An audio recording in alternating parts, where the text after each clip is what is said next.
আসসালামু আলাইকুম, সবাই কেমন আছেন? এই দেখুন আমরা সস বানাচ্ছি বাসায়। টমেটো আগে সিদ্ধ করে নিচ্ছি, এগুলো এখন এই যে চালনি দিয়ে চালা হচ্ছে। তারপর আবার কিছু ব্লেন্ড করা হবে। এই যে চালার পরে এই যে দেখুন এগুলা জাল দেওয়া হচ্ছে।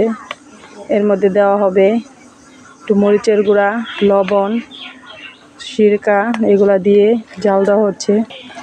সিদ্ধ করার পরে আমরা যে বড় ছিদ্রওয়ালা জালি দিয়ে আগে ছেঁকে নিচ্ছি, তারপরে আবার ছোটো ছিদ্রওয়ালা জালি দিয়ে ছেঁকে নিব। আবার যারা একসাথে ব্লেন্ড করে নেয় অথচ ঘন হয়, স্বাদ কম হয়, আমরা এর আগের বছর ওইভাবে বানাইছিলাম। এই বছর আমরা সিদ্ধ করে চালনি দিয়ে ছেঁকে তারপরে ওই যে ছাকার পরে এই পানিটা আবার ছোটো ছিদ্রওয়ালা জালি দিয়ে আবার ছাকবো। সামান্য কিছু ব্লেন্ড করে দিব, যে এই পানিটা ছাকার পরে যেগুলো বের হবে ওইখান থেকে কিছু ছেঁকে এর মধ্যে দেওয়া হবে। কিন্তু অনেক সময় লাগায়, এগুলো জাল দিতে হবে। এখন এই যে জাল দেওয়ার কাজ চলতেছে।